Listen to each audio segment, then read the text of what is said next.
Hello, everybody. This is Shaman here, and he's going to be reacting to Twilight versus Raven. I have not seen this fight before, and I know it's kind of late, but let's get started. There. A strong emotion can drastically change a person.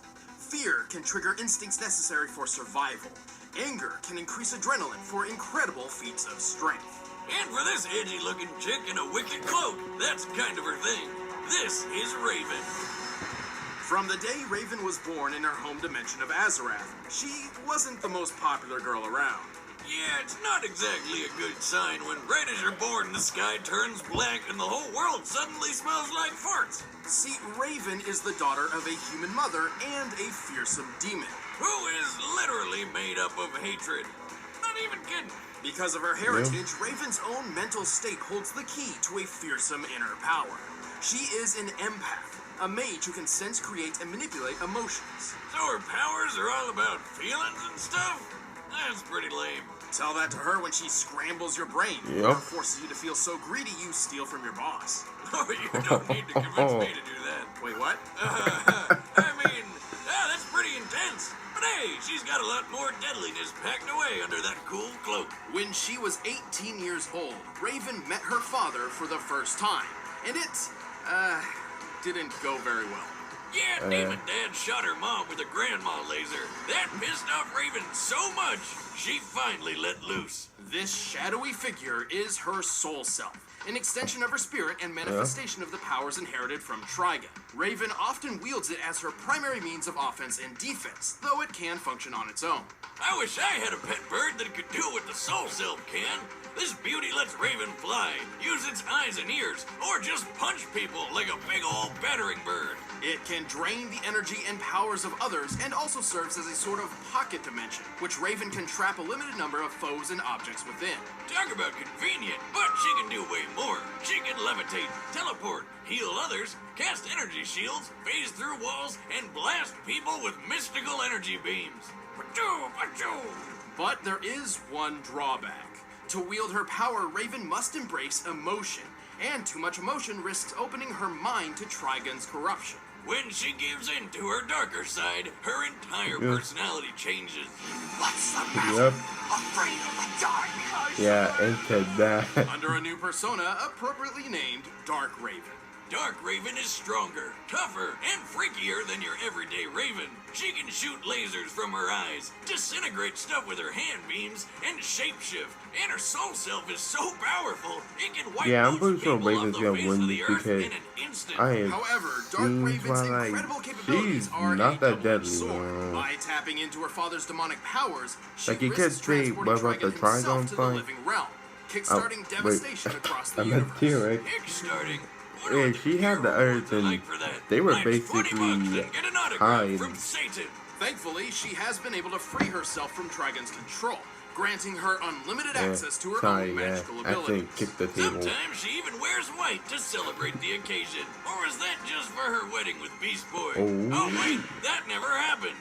These comic books reboot way too often for any relationships to actually have lasting consequences. Silly me.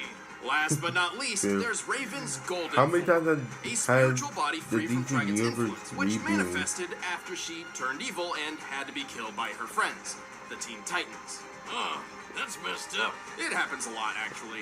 Anyway, Wait, she Raven's was killed accomplished by them? plenty of incredible feats. She's bent steel girders with her magic, toughed out getting thrown butt first into a brick wall so hard it broke, the wall, not her butt, and even helped Terra, a fellow Titan, raise the Teen Titans headquarters and the island it's on. Terra alone was barely able to stop the island's descent, and together they pushed it back up to its rightful place. This means Raven lifted more than half of the island's weight. The Titan's Tower Island is similar in location and size to Alcatraz, which has a width of 559 yards. Assuming the most likely granite composition and accounting for a 30% hollow interior, Raven's energy output would need to be about 14 million megawatt hours. That's enough energy to power all of New York City for over 3 years. Raven's soul self can survive 30,000 feet below the surface of the ocean with no problem. That's almost 14,700 pounds per square inch. 42 times the PSI needed to crack most bones. And it's tough enough to survive laser blasts from aliens that hurt Donna Troy.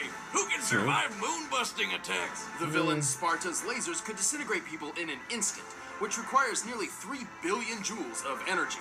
And Raven's soul self powered through several of these blasts and held together. The soul self is also stupidly fast. It once flew from New York City to Blue Valley, Nebraska, and back in less than 5 minutes. The distance between those cities is 1,166 miles as the crow, or Raven, flies. To make this trip in time, Raven's soul self must have flown more than 36 times the speed of sound. Not impressed? Well, when she was golden, Ghosty Raven, she flew between the Earth and Moon like it was nothing. So, plenty of impressive feats, but unfortunately, Raven's powers have daunting and often costly limits. When the soul self takes damage, Raven feels the pain herself. She's kind of like a glass cannon, and overtaxes her own abilities pretty frequently. But don't disregard this as only mere physical ineptitude.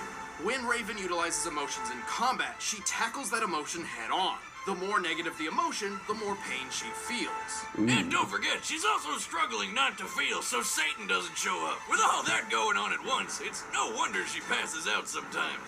But with the help of her friends and her adoptive Azarathian family, Raven eventually overcame Trigun's iron grip and defeated him. Yeah, you'd think a guy like Trigun would think twice before messing with someone as powerful as Raven. You stay away from me, you demon filth! They're not demons. Let me show you one. Azarath, Metrion, Synthos. But that from the newest Teen Titans movie? Not High Teen Titans above the Go. peaceful Ponyville, the city of Canterlot rests among the mountaintops. There, a young filly had dreams as big as Canterlot Castle itself. Her Twilight name was Sparkle. Twilight Sparkle. Ah, here we go again. I mean, we've seen a pony that breaks the sound barrier and one that breaks physics. So, what crazy powerful thing can this one do, Wiz? Hold your horses, Boomstick. We're merely out of the gate. Rein it in, Wiz. Your lame puns are musting with my script. Little Twilight wanted to learn magic at Princess Celestia's School for Gifted Unicorns. After a very, eventful entrance exam, she didn't just get accepted into the school, she became Celestia's protege. Which is kind of a big deal, since Celestia is pretty much pony god of the sun. Not only that, Twilight also earned her cutie mark. Oh, I remember those. It's that magical tramp stamp a pony gets when they grow up. Close enough? Twilight's cutie mark symbolized her life's calling, specifically her destiny in mastering the art of magic. This peppy purple pony wasted no time and hit the books to practice hard. By the time she was an adult, she'd read her entire collection of 20,000 books. What a nerd. Boomstick, have you ever read a book before? Do gun manuals count? Sure, why not? Oh, there we go. Twilight learned all sorts of powerful and useful magic. She knows so many spells it would take well over an hour to describe them all. Her memory is so crystal clear, she can recall a complex spell after a mere glance. But here's some highlights. She can move stuff with her mind, shoot concussive energy blasts, raise magic shields, and rapid-fire teleport. She can manipulate gravity, ignite things on fire, freeze others in place, walk on clouds, and even master the transfiguration spell. As a filly, she turned her own parents into plants. Talk about weird. She's even transformed a single apple into a nest of bird eggs, which, hatched somehow. She just great life. Yeah, but Twilight's magic doesn't just stem from her vast knowledge of spells and history. In the world of My Little Pony, magic is drawn from and controlled by a unicorn's emotions. Oh, here comes the touchy-feely stuff. The stronger a unicorn feels about something or someone, the stronger their magic becomes. Well, I've always found magic is tied to my emotions. Whatever I'm feeling fuels whatever I'm doing. And the stronger I'm feeling, the stronger the magic.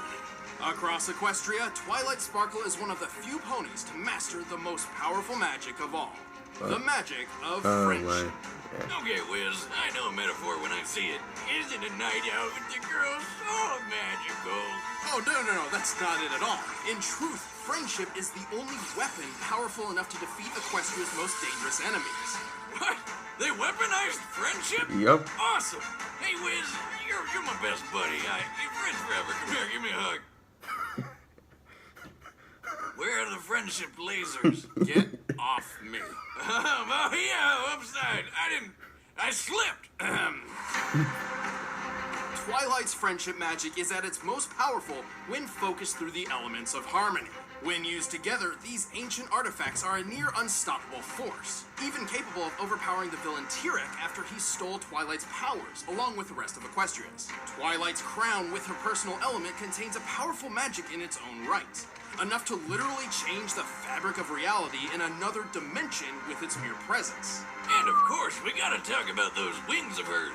She was born a unicorn, but after completing an ancient spell about, what else? Friendship, she transformed into an alicorn. A mix between a unicorn and a pegasus, and a chance to sell just a whole ton more merchandise. It's a good thing too. Alicorn magic is leagues more powerful than a plain unicorn's, and Twilight needed the extra boost to defend Equestria as its newest princess. Like when she fought that Tyrek guy. After Tyrek absorbed the magic from Equestria's entire population, Twilight was forced to confront him herself while wielding the power of 4 alicorns. Yep, it was something, alright. Dragon Ball Z was baby girl horse toy. Anyway, check out how Tyrek rocketed Twilight straight into this mountain, and she was totally fine thanks to her magic shield. By comparing Twilight's apparent size just before impact to her actual size of approximately 4 feet tall, we can estimate the distance she was thrown to be about 145 feet. Tyrek then closed this distance at 64.5 miles per hour. Combined with his estimated weight of over 31,000 pounds, Twilight's shield had to stand up to over 8 million newtons of force. You know what? Forget Damn. it. I'm on board with this boat. Okay then. Twilight is tough enough to survive bombardment by anvils and pianos, Yep. fast enough to fly over 300 miles per hour without using any spells, and even strong enough to lift and carry a rock weighing 4.5 tons. Her telekinesis is strong enough to lift a 340-ton bear and even uproot this giant flower tree thing. And with the other alicorn's magic, she can move the sun and the moon. Okay, yeah, friendship power's way better than expected. However, if Twilight has one glaring weakness, it's her unwavering neurosis. Hey, Neurosis? Oh, you mean how she's obsessed over staying organized, and if one small yeah. thing goes wrong, she totally loses it? Yes, Yep. she has a, well, difficult time dealing with unexpected stress. More often than not, she even makes bad situations worse before starting to fix them. But hey, when push comes to shove, Twilight Sparkle pulls her weight and more. You have no magic. You're wrong, Tyrek.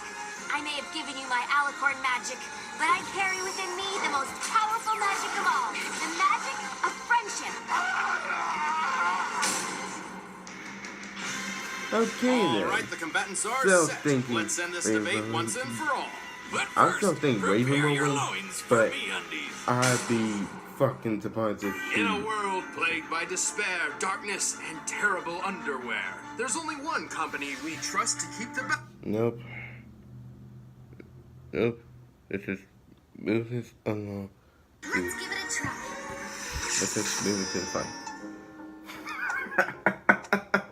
What the fuck? Saw nothing. You saw nothing.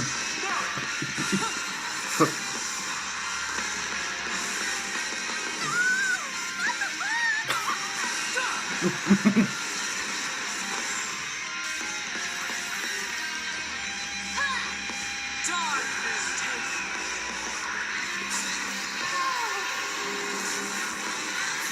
Oh no, not again!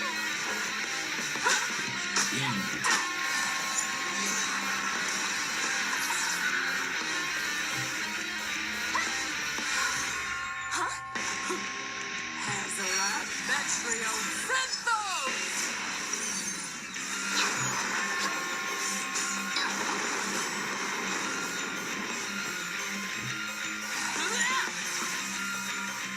Is that all you could do?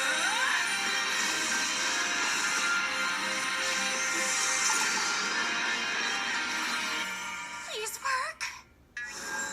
I want it. I need it. It's mine. All mine. Aha! Now I've got you right where I want you. Yeah, move. But you're gonna die anyway. Yeah, shout out Twilight. Huh?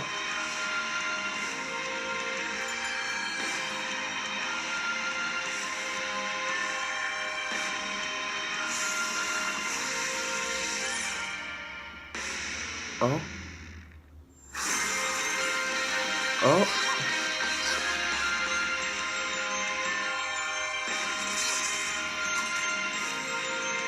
Sorry to soil your fun.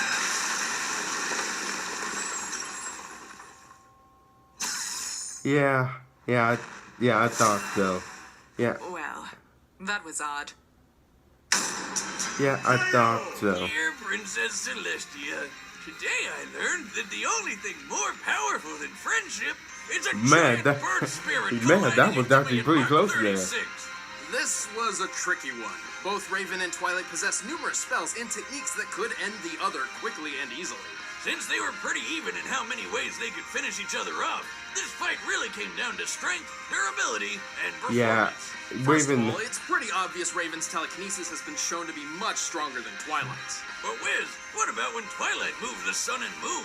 That's when she had the magic of Princess Celestia and Luna, and it's well established that only their specific type of magic can move those celestial bodies. So you're saying you want us to move the sun and the moon? Well, I do it myself, except I don't have your magic. With her own magic, Twilight has never shown anything close to the kind of force Raven used to lift the Teen Titans Tower. Yep. Raven had the durability advantage too. Remember how Twilight's shield held up against a hit a little over 8 million newtons? Well, Raven's soul self is tougher than Donna Troy, who can shrug off a blast worth 296 tillion Yeah. newtons. That's 16 more Yeah, zeros, I was a- in case you're wondering. Yeah, And don't forget, Twilight I- had the power of I four really enjoyed alicorns this fight at that more time. than The shield Pitt- wouldn't have saved her more from than Raven's Pitt soul self versus- anyway. Not So- only could it absorb Twilight's powers and emotions, and not only was it capable of operating while Raven was unconscious, but it also made a mean dive bomber. Raven's soul self could fly at speeds exceeding Mach 36. Since it's often been used as a battering ram to hit enemies, we know it has mass, but not exactly how much. However, given its size, strength, and durability far exceeds Raven's own, its mass is likely greater than hers. Let's just lowball it and say they're equal, alright? Sure, adding Raven's mass to the Mach 36 calculation, the Soul Self's ramming force at top speed comes to 15 million newtons of force. Far greater than what Twilight's shield has sustained. Yep. Ain't no pony walking away from that. Plus, Twilight's positive attitude meant Raven didn't have to even worry about pain when using her emotions against her. While they may have matched each other in spells and skill, Raven's more powerful traits and exceptional soul self earned her a hard-fought victory. Yep, Raven really ponied up for this one. The winner is Raven. Okay, so that was a good bout. I have to say, I was legit thinking that no way is she actually going to win. Then boom, the fucking Raven came down and killed her. Man, that was a pretty good bout, and I was pretty surprised on how close it actually was and how enjoyable it was. But anyway, I hope you guys enjoyed my reaction. I sure enjoyed this video. And I'll see you guys next time.